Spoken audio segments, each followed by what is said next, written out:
अस्सलाम वालेकुम। हमारे माशरे में कुछ वालिदैन बच्चों पर हद से ज़्यादा सख्ती करते हैं और कुछ वालिदैन बच्चों पर बिल्कुल सख्ती करते ही नहीं हैं। तो सवाल ये पैदा होता है कि क्या हमें बच्चों पर सख्ती करनी चाहिए? अगर करनी चाहिए तो कब?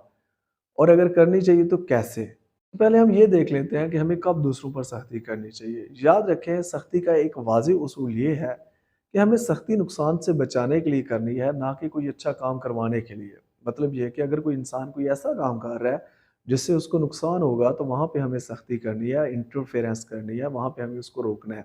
लेकिन अगर कोई इंसान कोई अच्छा काम नहीं कर रहा और वहाँ पे हम सख्ती करते हैं कि ये अच्छा काम करो ही करो, तो ये अच्छी बात नहीं। क्योंकि अच्छा काम अच्छी वजह से किया जाए तो ही वो अच्छा है।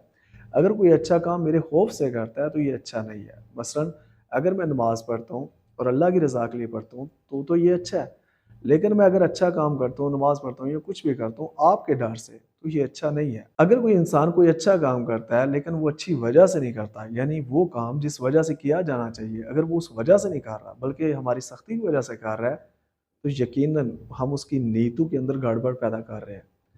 वो काम जो अच्छा, जो अल्लाह के लिए करना चाहिए, जो बड़ी वजह से करना चाहिए, वो हो सकता है हमारे खौफ से करे, और जब खौफ ख़त्म हो जाए तो हो सकता है वो ना करे। इसलिए सख्ती का वाज़ेह उसूल ये है कि अगर कोई इंसान ऐसा काम कर रहा है जो गलत काम है, जिससे उसको नुकसान हो सकता है, तो वहाँ तो सख्ती करें।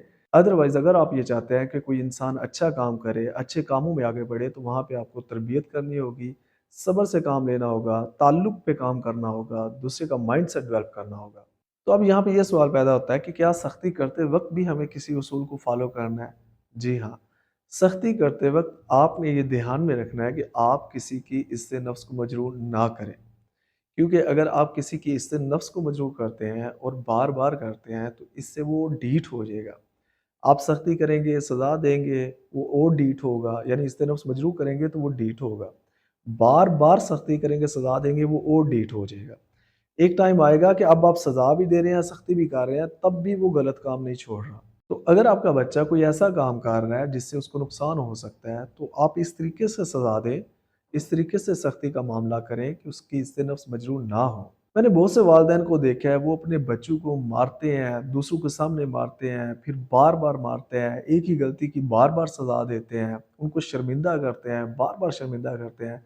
जब ये चीज़ें आप करेंगे और दूसरों के सामने करेंगे या बार-बार करेंगे, तो यकीनन आप उसके इज़्ज़े नफ्स को मजरूह करेंगे, और इज़्ज़े नफ्स मजरूह होने के साथ वो ढीठ होता जाएगा। अब वो जितना ढीठ होता जाएगा, उतनी ज़्यादा सख्ती या उतनी ज़्यादा सज़ा आपको देनी पड़ेगी, और ये चीज़ बढ़ती जाएगी।